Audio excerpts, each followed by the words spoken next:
시작하기에 앞서 구독과 좋아요 안 하셨다면 구독과 좋아요 꼭 한 번씩 부탁드립니다. 구독과 좋아요는 크리에이터에게 큰 힘이 됩니다. 제게 큰 힘을 주셔서 감사드리며 바로 시작합니다. 최근 손흥민 선수의 리버풀 이적설이 터지면서 크게 화제가 되고 있습니다. 바로 리버풀의 살라가 사우디의 오퍼를 받으며 팬들의 관심이 높은데요. 사우디 오일머니의 끝이 보이지 않는다. 이번엔 리버풀 모하메드 살라의 영입을 준비하고 있다. 영국 축구 전문 매체 90은 22일 사우디 프로리그의 한 마케팅 관계자가 리버풀 모하메드 살라의 영입을 원하고 있다라고 보도했습니다. 90민에 따르면 사우디아라비아의 축구 관계자 하페즈 알메들레즈는 사우디 프로리그에 리버풀의 스타 모하메드 살라를 데려오는 작업을 시작하라고 촉구한 것으로 밝혀졌습니다. 아직 구체적인 금액이 드러나지 않았지만 지금까지의 행보를 봤을 때 천문학적인 액수를 제시할 것으로 예상되는데요. 다만 살라는 리버풀과 2025년까지 계약이 되어 있고 사우디 리그로 이적할 가능성은 낮은 것으로 보입니다. 알메들레즈는 살라는 물론 아직 리버풀에서 이룰 것들이 남아있다. 지금은 아니더라도 미래에는 사우디 리그에서 볼 수 있길 원한다라고 말했습니다. 최근 사우디 프로리그의 오일머니 공세가 끊이지 않고 있는데요. 뉴캐슬의 대주주이기도 한 사우디의 국부펀드가 최근 사우디 프로리그의 4대 클럽을 장악하면서 유럽 전역을 뒤흔드는 막대한 투자가 이루어지고 있습니다. 지난 겨울 알 나스르가 크리스티아노 호날두를 데려갔고 올여름 카림 벤제마와 은골로 칸테가 알 이티하드로 향했습니다. 알 이티하드는 얼마 전 손흥민에게도 엄청난 연봉을 제시하며 영입을 시도했습니다. 26살의 후백 네베스는 전성기의 나이에 알 힐랄로 합류가 확정됐습니다.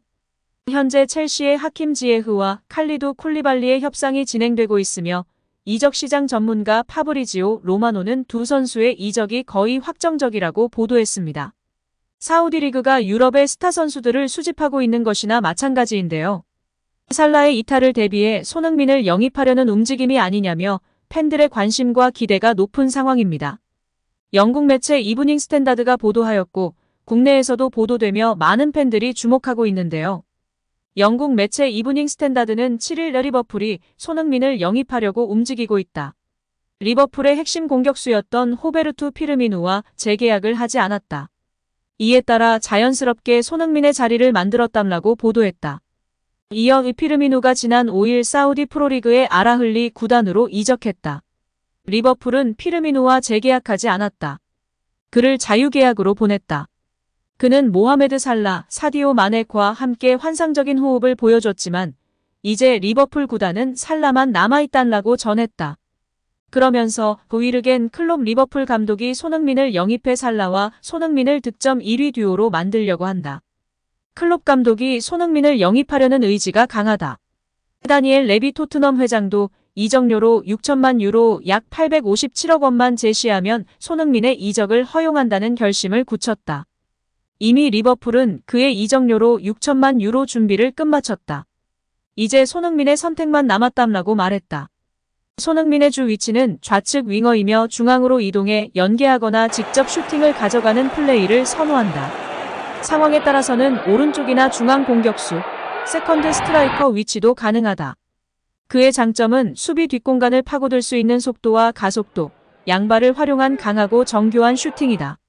그는 오프사이드 라인을 깨고 득점하는 라인 브레이킹에 능하고 페널티 박스 내 공간적 여유가 충분하면 지공 상황이더라도 패스받고 슈팅할 수 있는 위치로 적절하게 이동할 줄 알며 중거리 슈팅을 양발 모두 정교하게 구사한다. 고 보도하며 많은 팬들의 기대감이 높아지고 있습니다. 일단 국내의 한 축구 전문가는 일단은 손흥민 선수 이적 얘기는 작년에도 재작년에도 나왔었어요. 레알 마드리드 관심이 있었다. 바이에른 뮌헨으로 간다는 소리가 있더라. 이런 얘기가 있었는데 사실은 손흥민 선수 이적에 관해서는 앞으로 좀 더 지켜봐야 돼요. 그런데 중요한 것은 이런 거예요. 현 소속팀인 토트넘의 입장에서 봤을 때 주전 공격수인 해리 케인이 떠나갈 게 거의 확실하거든요. 거기다가 손흥민까지 내준다? 그러면 공격을 누가 하죠? 만약에 해리 케인이 정말로 바이에른 뮌헨 얘기가 있는데 간다면 저는 최고 경영자가 레비인데 그 사람이 과연 손흥민 선수를 과연 내줄까? 물론 여기에서도 돈의 논리가 지배를 해요. 만약에 정말 많은 돈을 지불을 한다. 그러면 갈 수도 있겠죠. 그런데 그게 아니라면 제가 보는 견지에서는 리버풀이 원하는 것과는 별개로 토트넘이 과연 놔줄까? 그런 의문이 좀 든다며 조심스러운 입장을 보였습니다. 재차 앵커가 질문을 이어갔는데요. 레비 회장 말씀하셨는데 다니엘 레비 토트넘 회장이 이적료로 6천만 유로를 제시하면 손흥민의 이적을 허용한다는 결심을 세운 것 같다라는 기사가 나오기는 했어요. 그러니까 6천만 유로의 가격은 우리 돈으로 857억 원 정도. 그런데 앞서 저희가 돈의 논리가 있다고 했잖아요.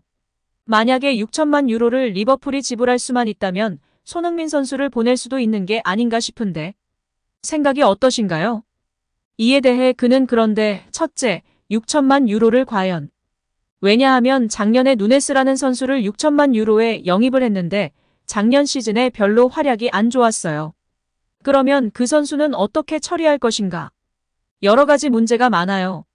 물론 리버풀로 간다고 한다면 지금보다는 손흥민 선수가 더 좋은 여건에서 공격을 더 할 수 있겠고 이집트 출신의 살라라는 공격수와 좋은 호흡을 맞출 수는 있겠는데 어쨌든 리버풀이 원하는 건 맞는 것 같은데 아까 말씀하셨듯이 돈의 논리가 지배하는 프로 세계이니까 이적료가 맞으면 갈 수는 있겠는데 모르겠습니다. 조금 더 이 부분은 제가 사실은 딱 말씀드리기가 쉽지 않은 게 좀 더 지켜봐야 되겠다. 아직은 안개 속이다. 이렇게 봐야 될 것 같아요. 라며 답변하였습니다. 일단 다시금 리버풀 이적설이 나왔다는 것이 계속해서 지켜봐야 할 상황인 것 같습니다. 이적시장 최고 공신력의 로마노 기자의 보도가 아닌 이상은 다 이적설인 상황인데요. 일단 이적설이라도 나와야지 어떠한 결과가 도출될 수 있으니 주의 깊게 지켜봐야 하지 않을까 싶습니다. 여기에 영국 리버풀 지역지 리버풀 에코는 공격진에도 무게감을 더할 것이다. 많은 공격수가 있지만 살라를 제외하곤 모두 제 몫을 하지 못했다. 다음 시즌을 위해 무게감 있는 공격수를 영입할 것이다. 이전부터 주시해오던 손흥민이 영입 타깃이다. 이미 클롭계인 합의를 마쳤다. 이제 가장 큰 관문 레비 회장과의 협상 테이블에 앉아야 할 것이다. 라고 보도했습니다. 여기에 풋볼 런던에서도 클롭은 2013년 도르트문트 시절부터 손흥민을 예의주시해왔다. 그를 영입하기 직전까지 갔으나 그는 결국 토트넘으로 향하였다. 그리고도 그를 주시해왔고 2021년 영입 프로젝트를 가동하려 했으나 토트넘이 극적으로 챔스에 진출하며 그마저도 무산되었다. 이제 대대적인 리빌딩 중인 리버풀에 새 힘을 불어넣어줄 검증된 공격수가 필요한 시점이다. 5명의 공격수가 있으나 제대로 된 몸값과 값어치를 한 공격수는 살라 이외에 없다. 다시금 리그 우승과 챔스 우승에 도전하려는 리버풀에겐 검증된 월드클래스 공격수 영입이 필수이다. 클롭은 구단 이사회에 2023년 8월까지 토트넘의 손흥민을 영입해 달라고 요청하였다. 현재 아르헨티나의 핵심 멤버 맥알리스터와 걸출한 전천후 미드필더 소보슬러이까지 영입하며 1,591억 원을 사용하였다. 리버풀의 이적 시장은 순조롭게 진행되고 있으며 앞으로도 많은 빅사이닝이 있을 예정이다. 그중 하나도 손흥민이다. 라고 보도하며 리버풀 팬들의 기대감이 높은 상황입니다. 오늘 영상은 여기까지입니다. 우리 구독자분들의 생각은 어떠신지 궁금합니다. 댓글로 의견을 남겨주시면 감사하겠습니다. 끝까지 시청해주셔서 감사드리며 다음에도 더 좋은 영상으로 찾아뵙도록 하겠습니다.